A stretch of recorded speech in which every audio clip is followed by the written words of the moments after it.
Two Bots Pare. Hello!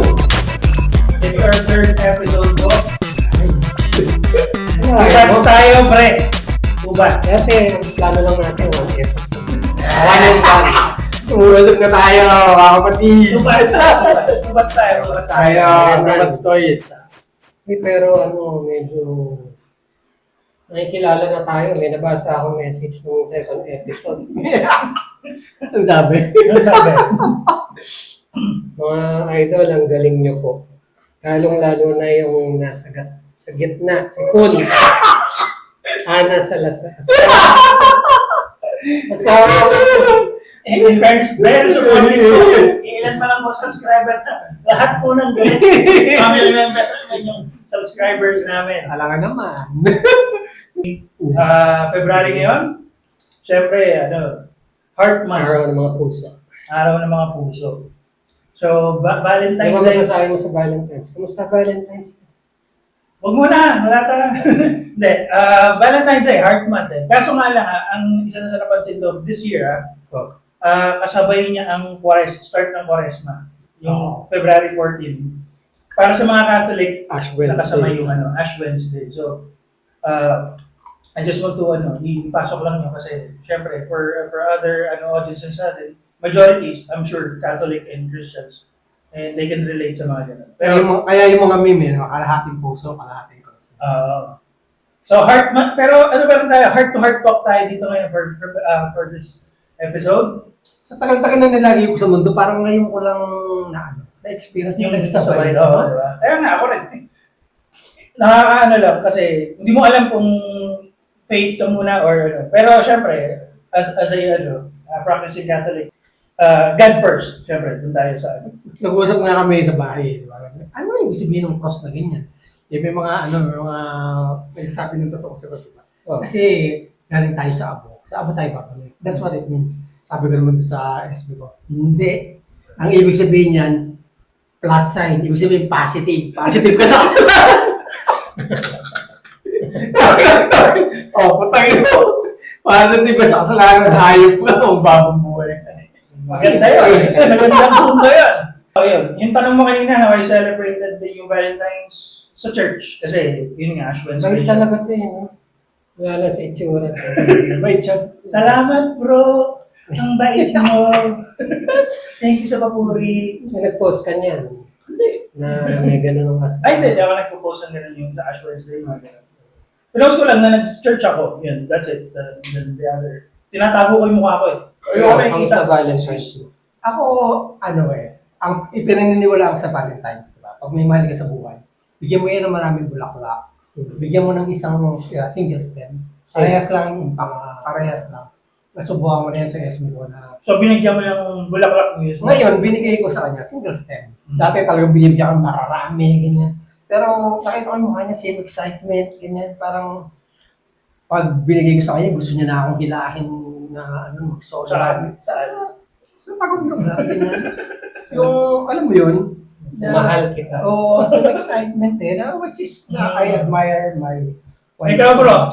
Malamig yung Valentine's. Malamig yung Valentine's. Yan, dami mo kasing niloko eh. Okay, gano'n ating sakisan. Hindi lang ng butig eh. Hihintay mag-umaga. Yun. So, wala kang shift. May shift. So, wala kang ginawa ng trabaho Yan. mo. Ano lang. Nilunod ko lang yung sarili ko sa trabaho para makalimutan ko na single pala. Kaya nga sabi, pinakasaksi daw talaga sa lahat ng mga dark secret sa mga butik eh. Daming yan. Daming nakikita niyan. Dami alam. Kung chismosa lang yung mga yan, dami na nakikita. Pero ba't nga pag Valentine's, masyado mabili yung mga mot-mot? Kasi nga parang ang sa akin yung commercialismo talagang pinupush nila. There should be one day in a year na i-celebrate talaga yung araw ng pag-ibig. So lahat naman sumasakay, di ba? Tapos may mga promo. Oo. Sabi pinakamasarap na pansit. Ang sa experience ko, kasi ako, you name it napunta ako lahat ng mot-mot sa pinaka-Chipanga. Lahat yan, natikman mo pansit.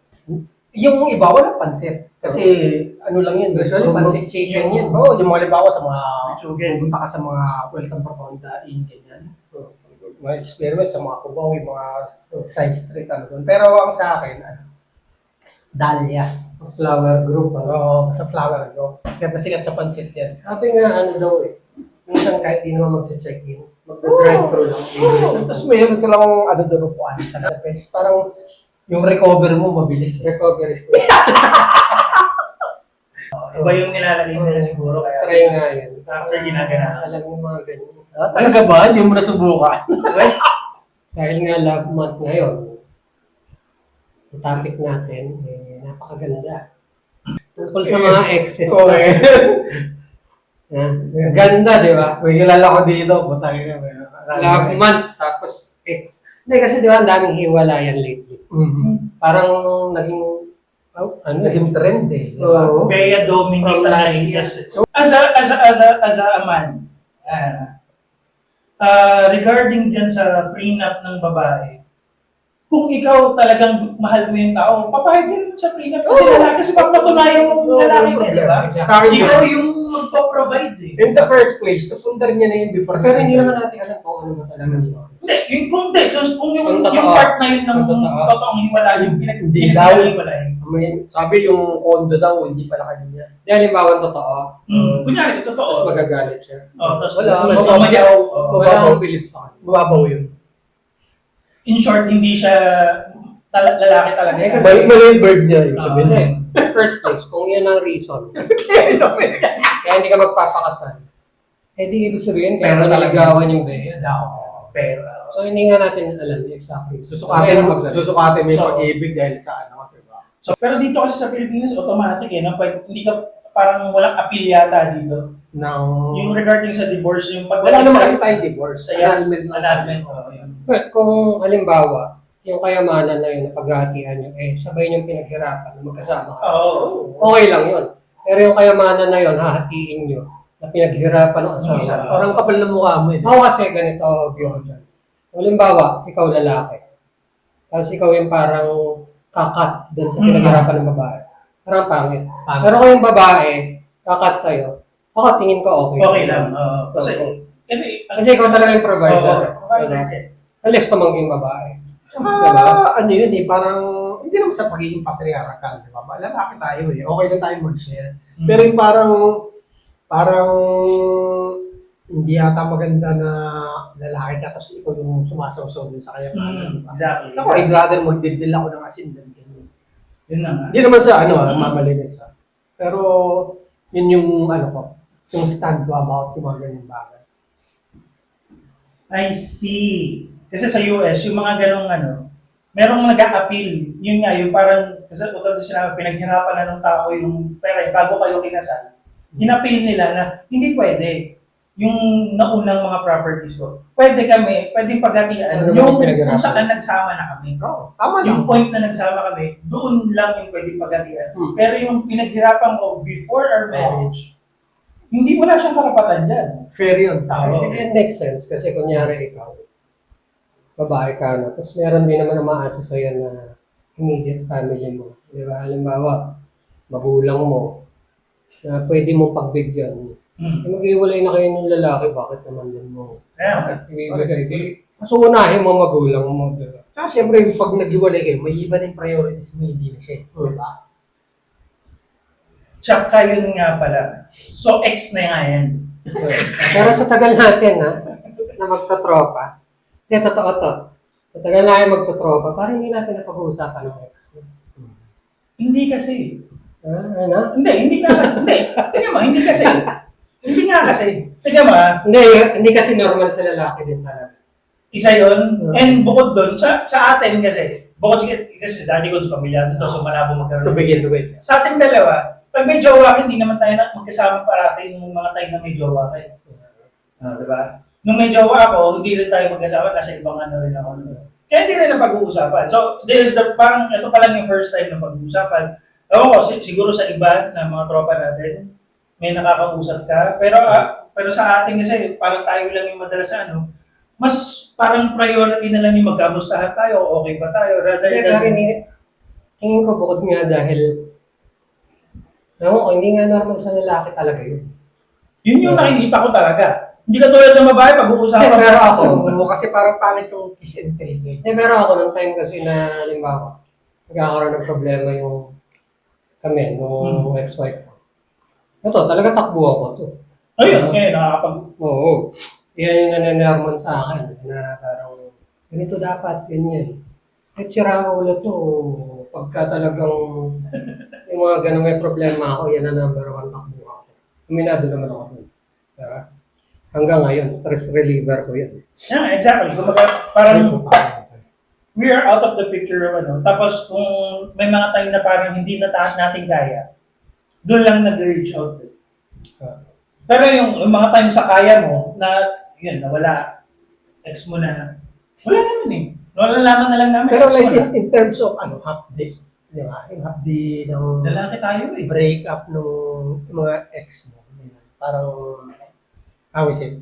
Gano'n makakasakit yung... Kasi for me para sa akin kasi, hindi ko naman din dahil lalaki ka masculine. Kasi everyone has a feminine side eh. X-chromosome, Y Oo. chromosome. Kasi sa akin, parang kung makikipag-break or kung nag-iiwalay na, kung yung reason na yun hindi na kayo nagiging masaya dun sa part na yun, hindi mo rin talagang mahihirapan ka rin damdamin eh. Kasi, ayun nga, katulad na sinabi ko, ayoko lang na masculine yung part yung nag-ano sa akin. No, yung sa akin kasi yung logic, yung understanding ng situation. Kung bakit kayo talaga naghiwalay. Kasi bakit mo yung parang... Pero may nararamdaman ka bang half day just in case? Siyempre, meron. Hanggang ngayon? Siyempre, wala na. Pag may mga, Hindi, alam ko, wala. pag mga ex ko, wala na, siyempre. I'm just messing with you, bro. Ikaw, meron ka, bro. Oo. Ikaw mo naman kasi walang kumaga, eto yan eh, parang, Hindi, pag-iisipin natin, bakit kaya tayo nasasaktan? Pero naniniwala kayo na iba-iba level yung sakit. Oo, Depende dun sa diba? mag-ex. Oo, naniniwala ako dyan. Iba-iba. Naniniwala ako. Depende sa pinagsamaan siguro, for one. sa pinagsamaan, kung gaano kayo kasaya, Kung gaano kasarap yung sex, di ba? yung mga Yun yung yung- mga factor, Oo. yung laugh, yung sex, Yung adventures, di ba? maraming factor. Yun yung magbibigay ng reason sa'yo kung bakit ang sakit, ang update, gano'n. Pero ako nga, at the end of the day, yung mga yung pag nagkahiwalay, kasi 2011, yun yung pinaka, tapos yung iba parang trial, ipag-date, tapos hindi nag-work out, hindi naman to considered as ex yun. Mhm. Di ba? Kasi nag-date lang kayo eh. You tried kung mag-work kayo. Yeah. Sa simula pa lang, alam niyo na sa isa't isa, hindi. Wala kayong formal, Oo. wala kayong, Kumbaga, wala kayong label na kayo. walang label, parang MU. Dating lang. Katulad ng sinaunang MU. Mag-un. Mag-un. Mga mukhang unggoy. I think mas okay yun, no? Para malaman mo kung pwedeng dalhin sa next level. Mm. Kesa yung papasukin mo, tapos eventually, wala na, magkakasakitan din na kayo. Exactly. Words, physical. Yung iba, physical. Yun yung pinakamasakit na part eh. Yung na-physical mo na yung kasi parang hindi mo na kaya yung mental yung challenge dun sa situation ng nyo. Narasampal mo na ba? Parang sa akin, parang hindi na maganda yung pag umaabot na sa ganun. Yun nga, diba? Dapat exit na. Para sa lalaki, no, nakaka-addict yan eh, yung gano'n. Kaya hindi magandang habit yan na nananakit ng babae. Diba? That's it, nice. Physically. Physically. Kasi yung Emotionally. emotionally, And even emotionally. Magbatuan kayo ng kitchen pero sink hindi mo verbally. maiwasan yun. Mahirap magsabi na hindi ka makakasakit emotionally. Hindi, yun nga. Pero, Huwag palagi. Kung maiwasan mo, iwasan. mas, parang mas nagiging- kontrolado mo yung emotion. Parang nagiging cycle mo na pag nagkakabatri pa kayo, punta pa doon yung minuso, yung mga ganun. Ayun. Yung physical yun. Oo Yun nga, yung sa physical nga. Iba yung talagang Dapat kumakawa control sa mo. ganun. Iba na yun. Yung sa emotional, kasi, mas madaling i-control kaysa dun sa yung parang meron kang issue talaga, yung talagang mahilig kang manakit. Oo. Iba talaga yun, mental Mental na talaga yun. For a heart month, ano yung mga bagay na memorable sa inyo na you would say na you did your part para sa partner niyo? Ako kasi pala, Bukod sa ikaw, as a married ako kasi pag I see to it na pag halimbawa meron kang ipupurso na babae, Hmm. ang trust ko talaga mag-feeling rain na ka sa akin. Ganun ako. While we're at it, Hmm. yung halimbawa, paparamdam ko sa'yo na ikaw lang yung babae sa mundo. Pagkasama kita, hindi ako mag-cellphone, hindi ako titingin sa iba. Alam mo yun? Tapos yung tipong lahat ng mga sa tingin ko nasa code of ethics ng mga gentleman, pagbubukas kita ng pito ng kotse, ng pito ng siya, di ba? Lahat. Ikaw bro, nagbubukas ka pinto. Bubuhatin ko yung mga binubuhat mong paninda. Oo, ganun ako. Pinto ng ano? Chivalry. Oo, ayoko mamatay yan. For one, ayoko mamatay yung chivalry. Yun yung tama talaga. Correct. Oo. And again, about sa relationship. Kahit yung tumatawid. Yung ginawa ko. Pumunta- Kasi yung nilalagay ko doon Sa danger side. Yung sa parating. Yun nasa danger side. Para patulak agad kita. Kaya nahihimpan ako dun sa... Ikaw muna mamatay. Pero hawak yung braso para pag malapit. Pero ako, nabubwisit ako. Basic Yeah. yun eh, no? Sa partner ko ako, at i-share ko lang. Yung sa partner ko, kay teacher Joel. Nabubwisit ako pag tumatawid kami, hindi siya mahawak sa akin. Oh. Kasi may tendency mo una siya eh. Tapos, Hindi, ikaw na umawak pag ano. hindi, yun nga, nire-reach out yun, tapos pakikita ko, hindi pa, huy, sabi ko, kasi ayoko yung, kasi hindi rin siya masyadong, sa pagtawid. And ayokong, parang yung ma-feel na guilty, yung sa part na parang, naiwanan ko dahil hindi ko inuwan. Di ba, parang pag tinatawid mo, tapos, nagdadalawang isip lang humakbang. Ako naman, hawakan ko na agad. Tsaka pag-usapan nyo, ganda, pag tatawid tayo. Yun nga, yun na isip. Hawakan kita. Talaga sinabi ko naman na siya. Pag matawid na tayo, pag tumayo na, humawak ka na. I'll take the Kasi lead. ilang years na kayo? I'll take the lead. Ilang years na kayo? 2020, May. Teacher sila So, si sa John. 2020. So, sa tingin mo, yan ang pinakamatinding pagsubok niyo yung pagkawid. Hindi. Pinakadali. Pinakamalaki pagsubok niya yung naging sila. Grabe naman. Kakat ko na. Challenge. Yun talaga yung nakakamiss dun eh, mga landian moments. Ayun. Kasi simpleng bagay. Kumakain kayo. Oo. Minsan gigising kayo ng gabi. Hmm. Tapos kakain kayo. Kahit mga simpleng pagkain na. Kaulon. Sino yung kasama sa call? 7-Eleven, no? Sino yung kasama sa call? Tapos, yung ano. Hindi. Ito yung maganda sa Heart Month eh. Kasi, for most of us, I'm sure sa inyo rin nakaka-relate din kayo na parang sa pag Heart Month, lalo na yung mga napasok sa long term na relationship. Yung Heart Month na yun, maraming memories eh.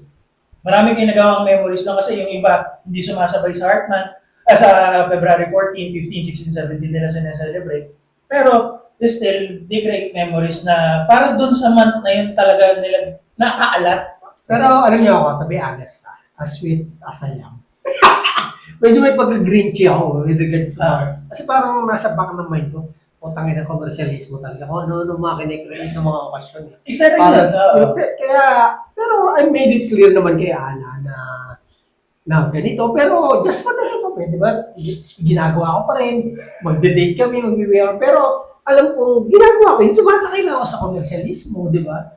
Kaya ba tingin nyo, yung mga ex pwede maging friends pa din? Para sa akin, hindi.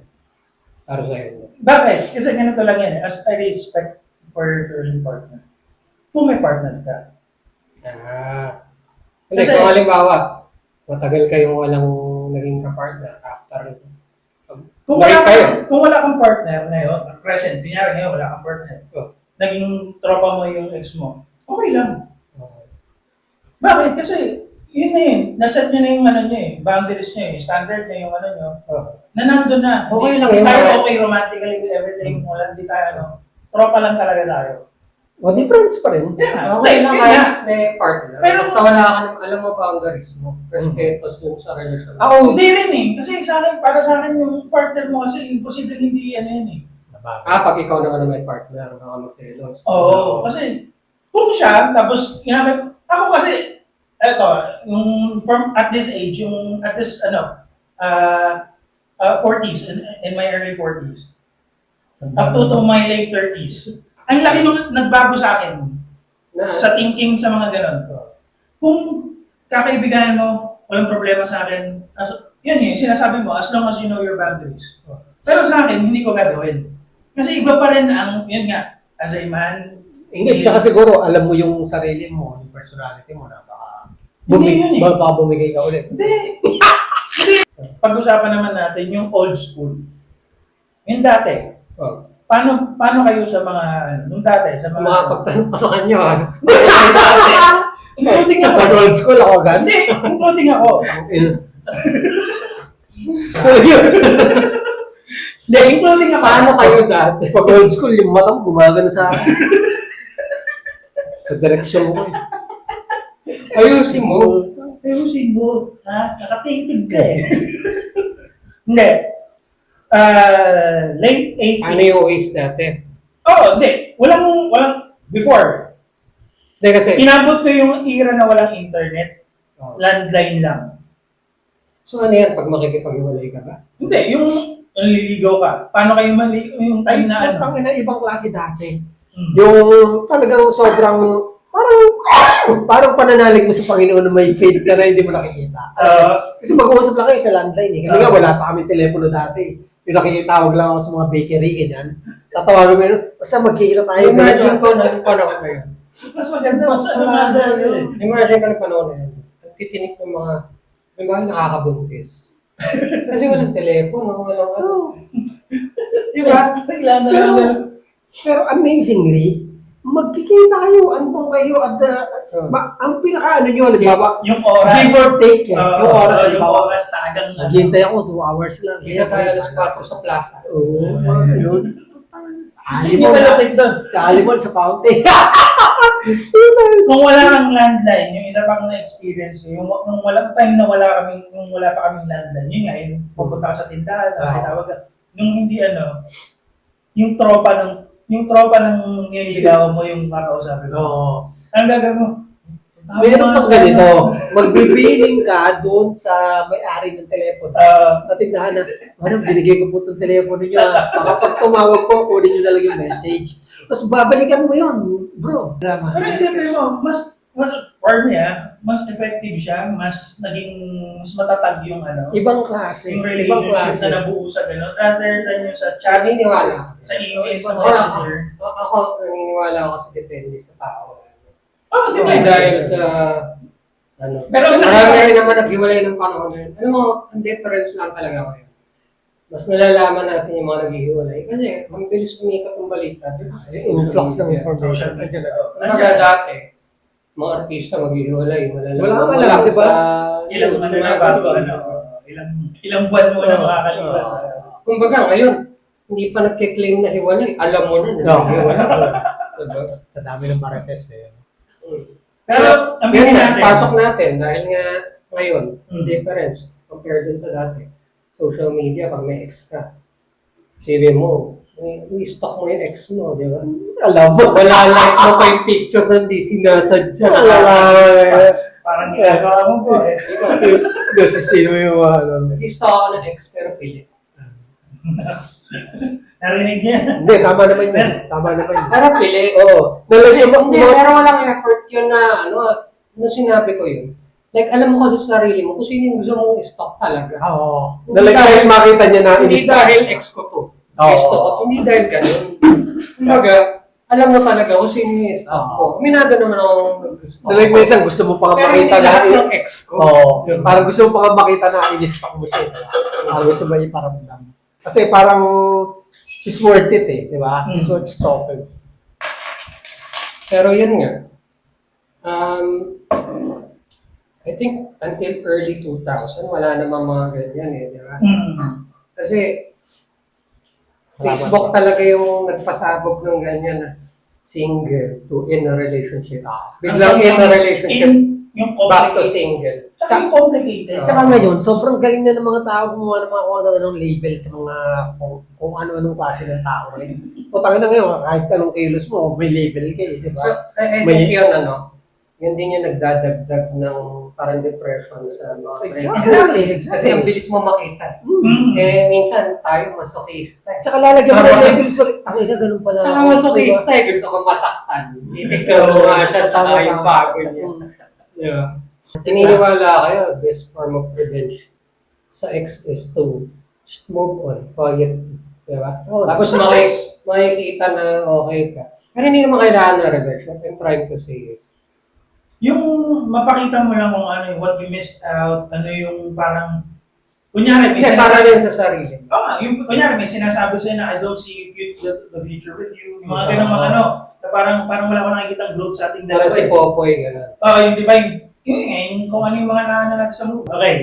Yun nga, di ba parang, ang the best ano doon, comeback, eh yung makita niya na all of a sudden, after 2-3 years, You're successful better ka, now. ang ganda nung ano mo, ang ganda ng estado mo sa buhay, ang ganda nung, tapos nagkaroon ka pa ng girlfriend, which is full support dun sa kung ano yung dream na gusto niyong buuin. Pero, mas maganda yan, ang ginagawa mo dahil parang hindi dahil Hindi gusto mo dahil- romante. Hindi, Yun talaga yung... yun yung naging drive mo na parang to be, That's what you are as a person. Oo, Gusto mo na kasi progreso. kung may target ka na parang makaganda. kawawa naman Okay, yung gusto mo pa rin yun. Oo. And at the Kasi same may gusto ka improve. And at the same time, gusto mo rin na makita siya na she is doing well or he's doing well din, di ba? Ako kasi ganun na parang pag halimbawa may ex ako tapos after some time nakita ko umasenso siya, gumanda yung buhay. May isip ko na buti na lang pala naghiwalay kami kasi I'm not good for her or Yeah. for him, di ba? Pwedeng ganun yung ano. Na maganda. And ikaw naman sa sarili mo, di ba? Just see to it na you'll be fine, di ba? Regardless. Yung mga revenge yung mga ano eh, pag nag-iwalay kayo, sana maghirap ka. Yun yung ano eh. Tayo mentality. Hindi, tsaka pag nakita yung present mo. Sus, di mo naman yung pinalit sa akin. Oo, tsaka mo ulit wala yung pinalit. Mga ganun, di ba? Well, it's a given eh. Kanal mindset. di ba? Yung pagkahiwalay ng pagkahiwalay, kung ano-ano na yung nasabi. Pero to wrap up, itong topic natin na to ngayon, tingin nyo ba closure is important? Ang sa akin, ako parang hindi. Hindi naman. Pero if you can, Siguro nakadepende sa partner. proper closure, then well and good. Or kung paano kayo nag-end talaga. Oo. No? Pero sa akin siguro yung mga tao dyan na nakikinig, di ba? Huwag na kayo magantay ng closure. Pag halimbawa, 2 months, 3 months sa akin hindi kinakausap, close na. Straight from the expert. Tama na. Hindi, totoo naman. 2 to 3 months sa kayo hindi nag-uusap. Sa kayo mag-inarte na tapos Pag inaumasa. kinakausap ka, ano yun? Mag-aantay ka pa ng closure. Pero this is applicable to everyone. Lalaki, Yeah. babae, baka Yeah. soboy, butiki, Minsan nga, babae. ang closure can take years. Oo. Diba? Di ba nga, meron nga yung, di ba, Pag sobrang nag-heal na kayo, tsaka Yung na kayo. nagkaroon na kayo ng kanya-kanyang ano, Tsaka kayo na relasyon. Wala ko pinapatamaan na hindi pa nagpa-closure dyan na ano, na wala. Na hanggang ngayon, eh, mayroon lang ibang relasyon, iba pa rin yung iniisip, kasi hindi pa rin sila nagkaroon ng closure. Mali na yun eh. Kasi nakipagrelasyon ka na eh. Huwag ka na magantay ng proper closure. But if it will happen, di ba, sometime soon, halimbawa, accidentally, nagkita kayo and then nag-initiate yung isa sa inyo na, uy, mag-closure tayo, and then it happened, then well and good. Yeah. But if not, then that's fine. Minsan mahirap din kasi mag-closure kung may nararamdaman ka pa. Diba? Kasi pwedeng umaasa ka pa. Hmm. So, dalawa lang yan. Pwedeng umaasa ka pa o hindi ka pa nag-i-heal. Diba? Yung dalawang yan, pag nalagpasan mo, tsaka siguro mas madali ang closure. Pero it's always a good stance na palagi kang ready for any eventuality. Oo, tama. Na like kang ready na palagi kang pogi, palagi kang maganda, kung ano man ang mangyari, iwan ka man, balikan ka man, you keep yung ganda mo, yung Yeah. wits mo and everything. Tsaka minsan, Yun yung importante. Yes. kahit na hindi ka ready ng closure, minsan kailangan din eh, no? Para Yun yung parang, for your peace of mind and your partner's peace of yun yung mind. hindi ko maintindihan sa iba naman. Na parang, yung kailangan pa magantay ng closure bago maging okay yung sarili niya. No, that's very wrong sa akin. Mali, yun sinabi mo tama yun. Yung parang, stay yung ano mo, i-ano mo yung sarili mo. I-fix mo, ano mo pa rin yung sarili mo. Huwag mo Papakalasang ka dahil wala kang closure. Oo, huwag mo sirain. Pagagawa ng... Paano ka, kung gusto mong balikan ka, dahil sa, parang ang gusto mong mangyari, Yung mga binalik ka- formula, ito nga pala yung sinayang mo, di ba? mas maganda yung ganun. Rather than, binalik, yung tipong binalikan Pero ka. you're doing it silently. Yes. Hindi yung parang Kasi yung iba parang, Hindi kayo nagtitirahan sa Kasi social sa media. Facebook yun. Number one yun sa Facebook. yun nga yung isa ko pang reason ko bakit nila brought up yung kanina yung old school versus new school na. Walang ganon. Kasi before, talagang kayo lang yung mag-uusap. Not like, ngayon parang kailangan isalin mo na lahat eh. Tropa, kamag-anak, pati nasa Visayas mong kamag-anak na walang kaalam-alam, nalalaman na, di ba? Mas lalo lumalala kasi kung may Oo. gumagatong din sa post. Makikita mo, naku, napansin ko na yan, sa itsura pa lang ng lalaki, unang tingin ko Saka pa lang yung yan, ano, napakasira ulo niya. Sinayang kanya. Oo, mga ganun. Eh, hindi naman, for some na nagko-comment, hindi naman nila alam yung story kung ano, kung bakit kayo nagkaroon ng problema in the first place. Eh. Ako hindi ako agree din talaga na ginagamit ang social media na platform na magsabi ng doon ka magraran. Hindi maganda yun. Hindi, yun nga yung ano, di ba parang ang laking difference nung before and today, yung regarding nga dun sa pag may issue yung relationship, lahat involved eh. Ngayon, kasi, ewan ko it's a mental something na parang kailangan yung pagiging self-centered mo unconsciously. So masasabi mo ba na social media ruin yun? Most of the time. Not necessarily. Pero, Most of the time. partly, yes. You can blame social media for that. Pero ang sa akin, old school, new school, or kahit anong Depende sa situation tao. or panahon, Tao, ito tao, boils sa down tao to pa rin. attitude and proper mindset. Kung nasa new era ka na, Oo. pero old school. Wala kang paki-bulok yung mentality. Kasi may mga bata rin naman na old school pa rin na malaki. Old soul, di Diba? ba? Like mag-aarana pa rin. Oo. The usual, nagmamano. bukas ng pinto, hindi yung dahil sira lang. Umuwi at Angel, tapos magmamano Angel, di ba? Akin pa rin. Ay, ikaw ba yun? O sige, Ken, wrap up na. Alam mo, Next episode, guys. Alam mo bro, Bago mabaon si John. ayan ang unang mong ano yun sa pakita mo sa kanya na Civil- civil race natin. Gumats! Gumats, pre!